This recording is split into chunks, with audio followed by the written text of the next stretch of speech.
Dinamika demokratisasi Tanzania pasca pemilu 2025.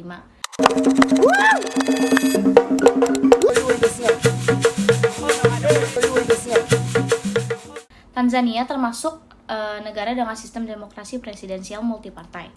Namun Tanzania sering dikategorikan sebagai hybrid regime atau demokrasi semi-otoriter karena meskipun pemilu dilaksanakan, persaingan politiknya itu belum bebas dan seimbang. Sejak merdeka tahun 1961, politik Tanzania itu didominasi oleh Partai Chama Cha Mapinduzi atau CCM. Sistem multipartai mulai diterapkan pada tahun 1992. Tetapi hingga sekarang CCM masih menjadi partai yang paling dominan dari pemerintahan. Nah, bagaimana sistem pemerintahan dan kepartaian negara Tanzania ini? Tanzania itu menggunakan sistem republik presidensial, di mana presidennya itu menjadi kepala negara sekaligus kepala pemerintahan dan dipilih langsung oleh rakyat. Tanzania juga memiliki parlemen yang disebut National Assembly atau Bunge. Selain itu, negara ini terdiri dari Tanzania Daratan dan Zanzibar, yang memiliki pemerintahan semi-otonomi sendiri. Dalam sistem kepartaian, Tanzania menerapkan sistem multipartai dengan beberapa partai oposisi seperti Chadema atau CUF, tetapi partai CCM itu tetap menjadi kekuatan politik utama hingga saat ini. Nah, kalau misalnya di Tanzania, itu etnis jarang sekali dijadikan sebagai alat politisasi. Karena pada saat awal pembentukannya, Presiden Tanzania itu membentuk suatu identitas nasional sehingga hingga saat ini etnis itu jarang dijadikan sebagai alat mobilisasi massa. Nah, dan pada zaman dahulu juga masyarakat Tanzania itu memiliki semacam konsensus informal yang secara tidak resmi diakui bahwa presiden itu akan secara bergiliran berasal dari agama Kristen dan juga agama Islam, seperti yang terjadi juga di Lebanon seperti itu. Jadi etnis dan agama itu tidak terlalu mempengaruhi demokratisasi di Tanzania karena adanya konsensus bersama di masa lalu. Gerakan sosial di Tanzania saat ini menghadapi tantangan besar dalam mempengaruhi proses demokrasi karena beberapa faktor, yaitu peran vital kelas menengah. Penentu utama dari keberhasilan gerakan sosial di berbagai negara adalah kelas menengah yang berfungsi sebagai penghubung antara kelas bawah, yaitu mayoritas, dan kelas elit di minoritas. Di Tanzania, kelas menengah cenderung masih pasif atau bahkan menjadi kaki tangan kelompok elit, sehingga gerakan ini belum mampu mengubah keadaan secara signifikan. Gerakan yang didominasi pemuda, demonstran terbesar di Tanzania saat ini banyak digeraki oleh mahasiswa dan kaum muda yang rata-rata umurnya tuh 17 tahun.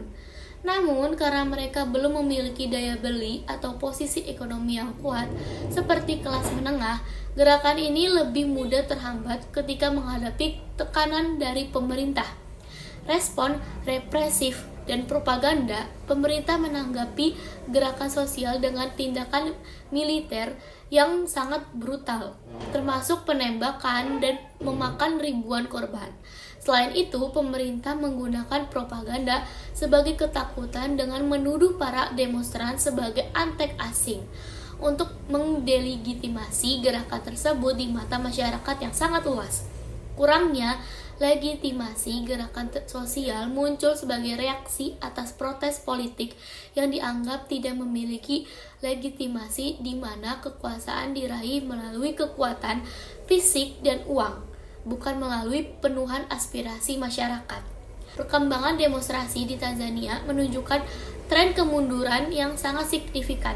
Demokrasi backsliding yang dimana dapat dianalisis sebagai berikut.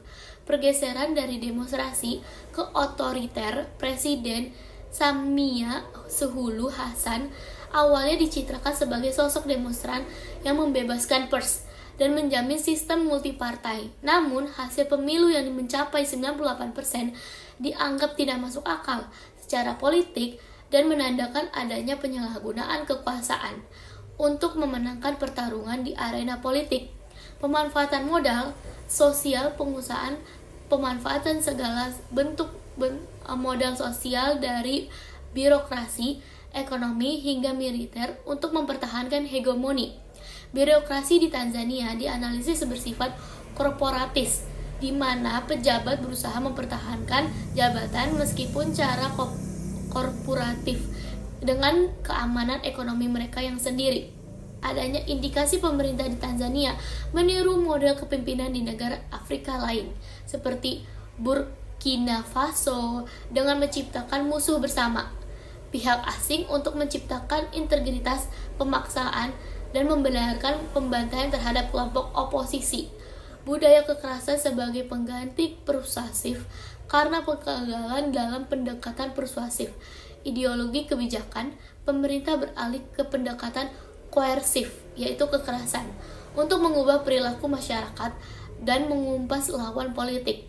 Secara keseluruhan, demonstrasi di Tanzania saat ini berada dalam kondisi tidak stabil dan mencekam, di mana kekuasaan digunakan sebagai alat untuk menutupi kurangnya legitimasi di mata masyarakat, yaitu rakyat.